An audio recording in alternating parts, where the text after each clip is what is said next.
Эти кадры говорят о масштабе трагедии. На месте дома не осталось ничего, кроме печной трубы. Рядом в снегу детские коляски, качели, игрушки-машинки. Здесь же несколько пожарных машин. Сгоревший дом был такого типа, из щитовых деревянных панелей. Как говорят пожарные, для того, чтобы такой дом сгорел дотла, достаточно 15-20 минут.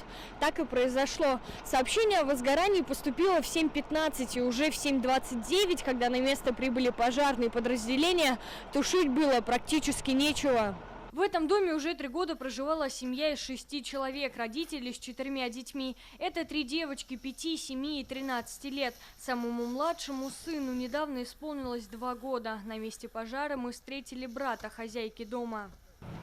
Хорошая семья, старшенькая отличница была в школе.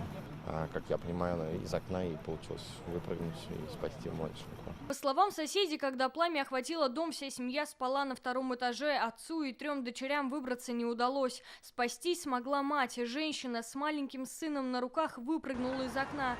Сейчас она с переломом позвоночника находится в РКБ. 2-летнего мальчика с признаками отравления продуктами горения доставили в ДРКБ. Ребенок доставлен в приемный покой ДРКБ по скорой помощи.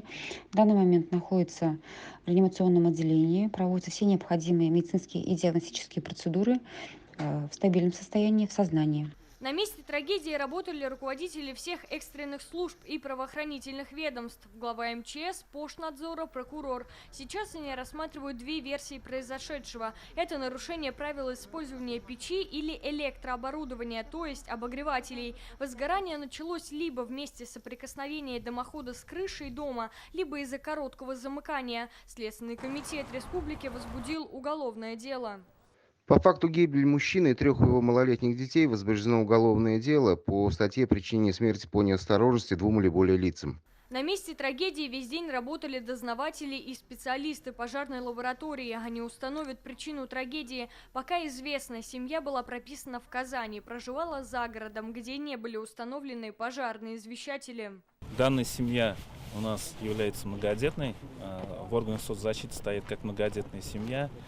Была прописана в городе Казани, Московский район, улица Тверская. В 2020 году по месту прописки были установлены 4 автономных дымовых пожарных извещателя по республиканской программе как многодетная семья. В районе запланировано экстренное заседание КЧС. В нем примут участие главы всех поселений, руководители местного управления, МЧС, пожарной службы, соцзащиты, РАНО и председатели садовых товариществ. Алена Струминская, Лейсан Саитова, ТНВ, Пестричинский район.